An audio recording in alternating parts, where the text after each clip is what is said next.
investigate them fully, no matter what the threat is. Were there any specific students or groups or teachers who were threatened specifically by any of the threats? As far as I'm aware, the one yesterday was just the school, and again, the other one I was not a part of, so I can't speak to that one. I think there was one also on, I think it was the 19th. That was the first one, and that one was apparently the one that was directed at specifics for a specific reason.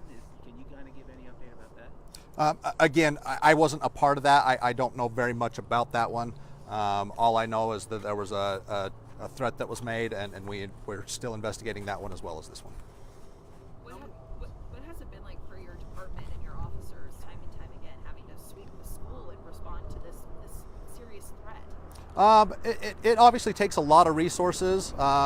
Ourselves, Utah County Sheriff's Office, the bomb detector dogs, they come from all over the county as well as Salt Lake County. So it takes a lot of resources, but we take every threat seriously, and we will investigate every threat the same every time. And how do we know these are more credible? Again, we don't know whether they're credible or not. To us, that doesn't make a difference. We will investigate every threat of this nature as if it were credible, and it will be done that way every time. Did all of the threats result in an evacuation, all three of them? No, the first, as far as I'm aware, again, I wasn't part of the first one. I don't know if the school was evacuated. Yesterday I was here for that one. The school was evacuated completely. We let the timeline expire, and then we did our investigation inside the school after that.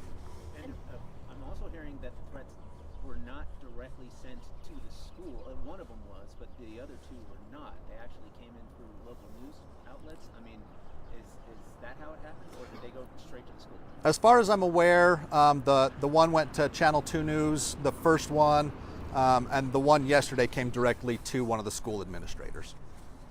Do you have a message to parents, teachers, kids who might be pretty shaken up about this? I do, yes. Again, we take these threats very seriously. Everyone will be investigated to the fullest extent. We are not aware of any ongoing threat to the community. We have actually stationed an officer at Mount Nebo Middle School for the duration of the school year, so they will be there every day during school hours.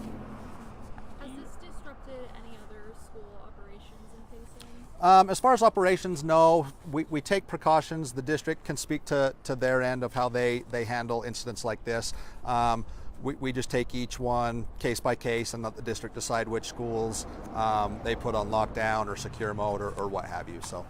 But you have bomb sniffing dogs kind of at the ready all the time? Not at the ready, but yeah, they're a lot like our other canines. They're out working during the day with their handlers, so if they're needed, they can come and respond to incidents such as this. So. I've been hearing online chatter that these threats were coming from overseas. Can you confirm that at all? I can't confirm that. I'm not aware of that. Any message you want to say to the person or the people sending the threats? Absolutely. These will be investigated to the fullest extent, not only by ourselves, but federal agencies. And if we identify suspects, they will be prosecuted to the fullest extent. Do you consider these hate crimes? I can't speak to that. Okay, anything else we need to know that you haven't shared? I don't think so. Again, we don't think there's any credible threat to the community at this point, and we will update, our press releases as they come if there's any information that we deem otherwise. Okay, and just to be clear, one threat yesterday came in via email to a school administrator. Correct. And that was evacuated. The two prior were emails to the media. I know the one was media. I'm not sure about the other one. But yeah, like I say, I wasn't a part of those ones, but yesterday I was here for the whole thing, so I can say the one yesterday was to a school administrator. Thank you. Okay. We'll get those mics and then your turn. Okay, Seth, you're up.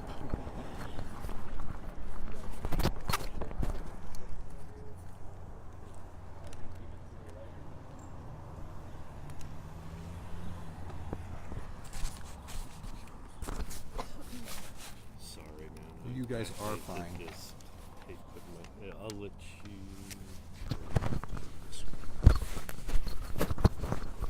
Let's see. Yeah, can you? Yep. Yeah. I'll just let you set that in the pocket. Okay. Yeah.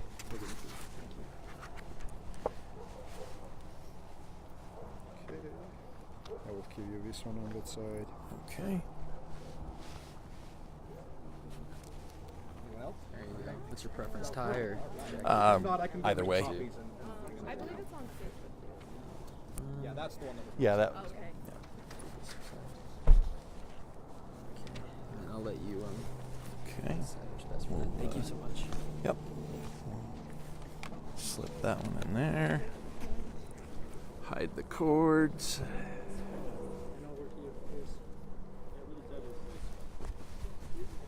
Okay, I think we got them all. All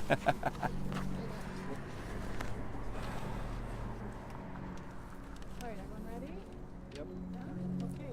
State your Okay. name, official title. My name is Seth Sorensen, SETHSORENSEN. I'm the Public Information Officer for Nebo School District. Okay, Seth, can you take us back to the beginning here just really quick? Because this all started with an incident. I mean, just explain how this all started. So we received the first in a series of threats on the 19th of the month, and that threat came into local media, it came to law enforcement, as well as a few members of the school district.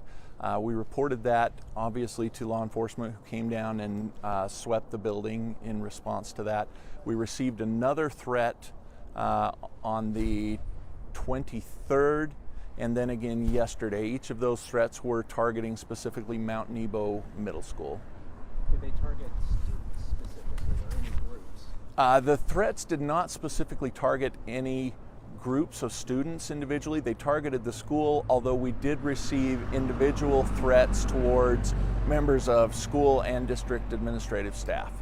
And was it because of, people talking about supposed furries that were at the school in general, or was it that precise?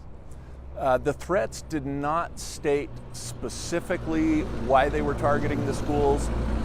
We did, sorry. That'll be a do-over. All right. The states. The threats did not specifically state any groups of students or individuals in the building that were part of the threat, and they did not call out those as the reason for the threat. However, because of other things that were currently happening at the school, it was deduced at the time and even spread on social media and other resources that maybe because of some previous incidents at the school, a walkout that had happened shortly before, that was the reason for those threats. I sort of need you to take me back to the furries incident and just talk about, in my conversations with moms on both sides of this issue, one mom says this was kids who like to wear animal masks to school. Another mom says this is kids identifying as furries. What is going on here? Okay, I can't talk specifically about the behaviors of students in school. I can talk about the fact that 11 and 11 and 12-year-old students sometimes do things that are unusual. Sometimes they'll show up dressed as an athlete. Sometimes they may show up with a headband with ears, which actually was a situation that occurred at Mount Nebo. We did have a group of young girls that showed up with ears, and another group of students began targeting them and even went so far as to throw food at them. Our administration stepped in and intervened in that situation because we don't allow those kind of behaviors to happen in schools. They also had conversations with the students who had the headbands on and requested that they not wear those headbands, which they complied with and have not worn them since. We assume that may be where the idea came from that's being reported out on social media, but we're not sure. We've not seen any evidence in our schools of biting, scratching, clawing. And we do encourage any parent or student that has experienced any of those types of behaviors or harassment or anything like that in one of our schools to please reach out to their teachers, to reach out to administration, to reach out to counselors, to let them know so that we can investigate it. We do take those kinds of incidents very seriously and do want to conduct full investigations into them. So what do you make of the fact that this has gone viral, international at times, and it's really being spun up on conservative media channels these moms went on the Glenn Beck show and talked all about this, right? So what do you make of that? Yeah, you know, I can't really speak to that. It really is surprising, things that blow up on social media and trends and things that are out there.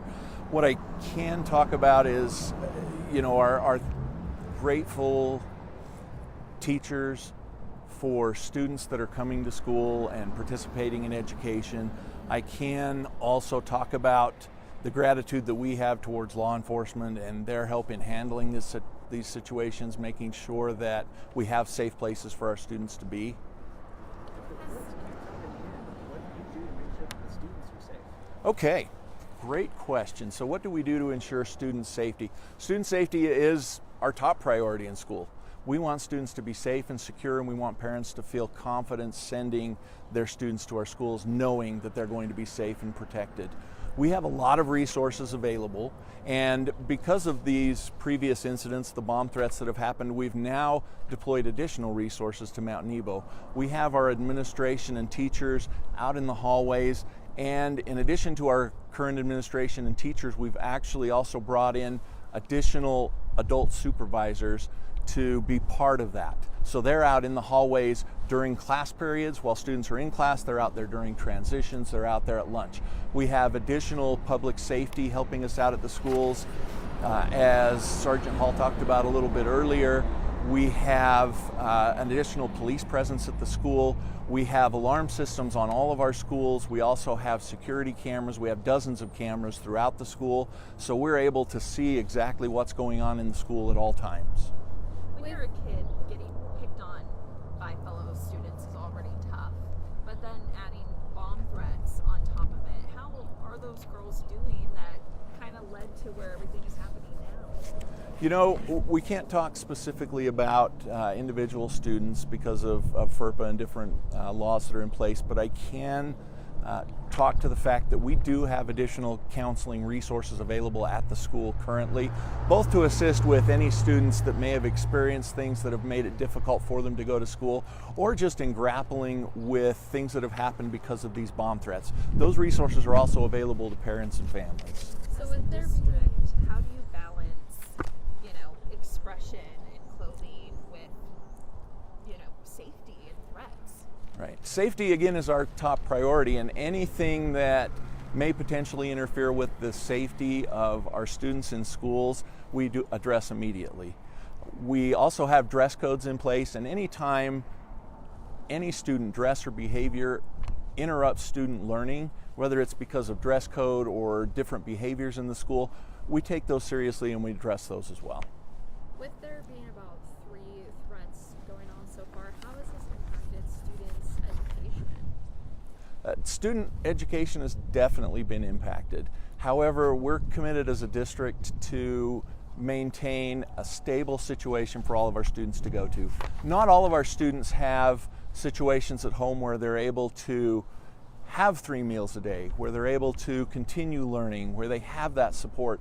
And we want to make sure that all of those students have a school to go to where they feel safe, where they have those meals provided, where they have resources like counseling and teacher support and staff support.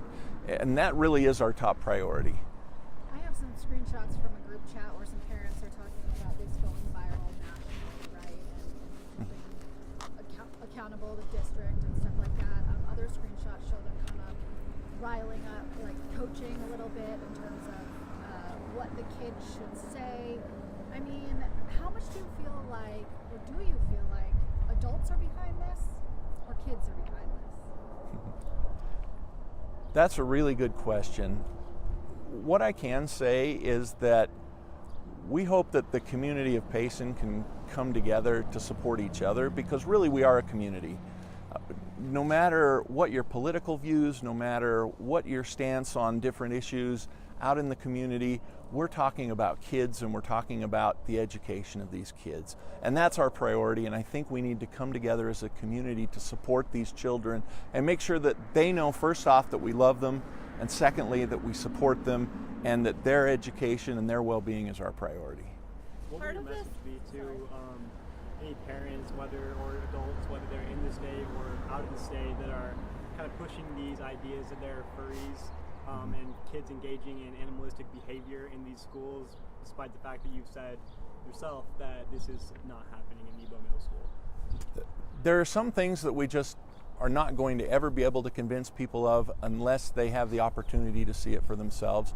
We invite all of our parents to come sit down in the school, talk to your teachers, talk to your administrators, see what's happening in your child's education. Be an engaged part of that process. That's the only way that parents are going to feel the most comfortable that their child is safe and secure in school and that they are receiving a good education. And we encourage that. We love it when parents come in and talk with us and come in and see what's happening in schools.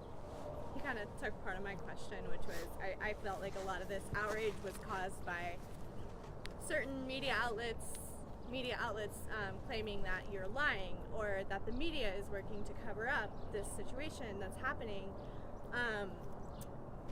And I guess what would you say about those claims that you're lying and you're covering this up? Well, again, we encourage parents to take the opportunity to come into the schools and see what's happening with their own eyes. Talk to administration, talk to your parents or to your students' teachers.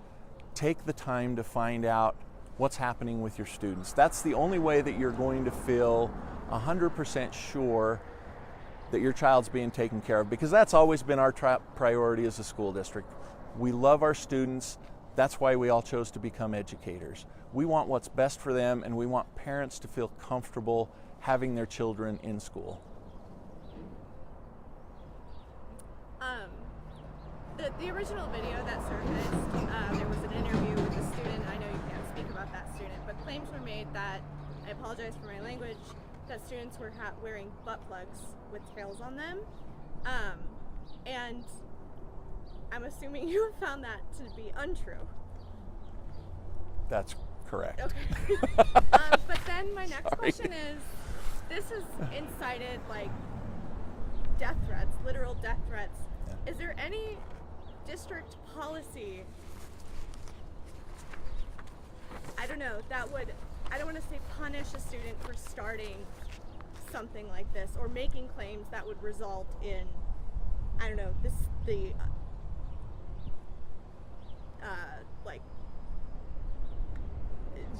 damage to other students or threaten the safety of the other students?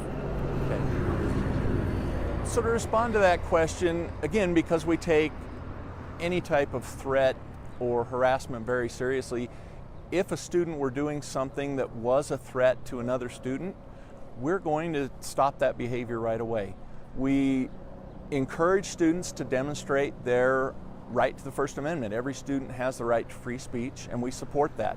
We supported those students who decided to walk out and those parents who assisted in that walkout. That's their constitutional right, and we're glad that that was a peaceful demonstration. We also welcomed with arms wide open those students when they came back. Those students were not punished. No one looked down at those students. That's their right to do so, and we're just glad that they came back. We're glad to have them in our schools so that we can continue on with their education. Now, one of those girls who was wearing one of the masks, her mom's yanked her out of school because she's getting additional bullying. What's your message to them? Our message is, again, we hope that those students come back to school and that we have been able to create an environment where they feel safe. Again, we've employed additional adult personnel to be in that school to supervise during breaks, during lunch, during recesses. We have law enforcement personnel there helping with any external threats that may come along, and we've got additional counseling resources from throughout the district that are there in that school working with students. And we're also doing things in our classrooms. Our teachers are having conversations with students about caring for each other and building that sense of community in the school because they are a school community. So of any of the videos that you've seen online thus far, are those taken out of context? The ones that we're seeing are shown as evidence? So of the videos online, I can't speak to a lot of them. We've not seen anything that really demonstrated any violations of school policy or any physical harm to other students, but we would encourage, again, any parents or students that have experienced harassment or any type of physical altercation, to please come and meet with administration, with staff, with counselors, or even reach out to us at a district level so that we can investigate those situations. Please let us know the specific situation, the time frame that happened, because again, we have security cameras throughout our school and we can pull that up and really get to the bottom of any of those claims. Is the district doing anything district-wide to maybe increase safety protocols, trainings in response to threats? What's kind of going on that front? Okay, that's a great question. So when it comes to safety throughout the entire school district, we have implemented a number of things this year. Obviously, we can't talk about all of those on camera because we want to keep a lot of those security measures a secret because we don't want to let them out there to the public. But some things I can talk about, we have implemented a software package district-wide that allows for communication in emergencies.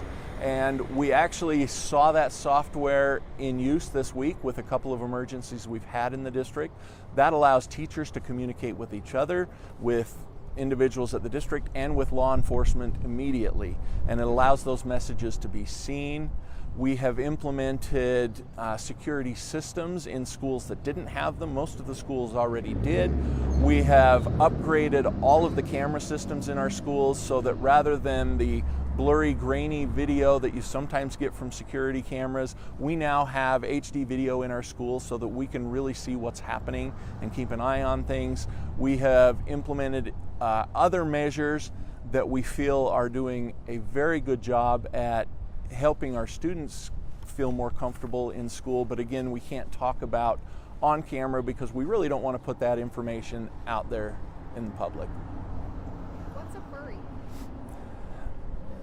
That's a good question. Is the adult personnel like parent volunteers or Say that one more time, sorry. the extra adult personnel you have at the school, are they parent Okay. volunteers? Are they? All right, so who are they? the additional adults we have in schools are actually hired by the school district. They are personnel that come from either other schools or we have hired just to provide additional security and support to the school. Well, what's a furry? Good question. I don't have an answer for that one. I think it varies by person. So children wearing animal masks is different than a furry. Again, that's a good question. I can tell you that by district policy, we don't allow masks or costumes in our schools.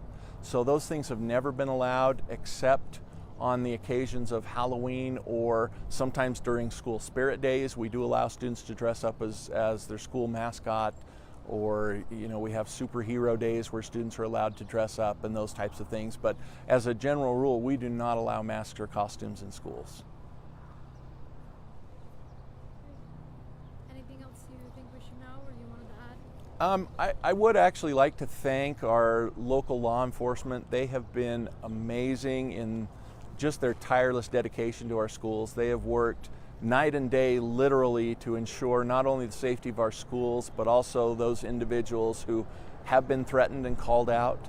They have also done a fantastic job in talking with our students. We've had them meet with individual students and talk with them, which I think helps reduce anxiety. They've met with faculty and staff. I'd like to thank our teachers because really we've had teachers and administrators and staff that have had individual threats made against them and they show up to work the very next day. And they do that because of their love for our students. Thank you so much. Thanks. All the mics. Yes.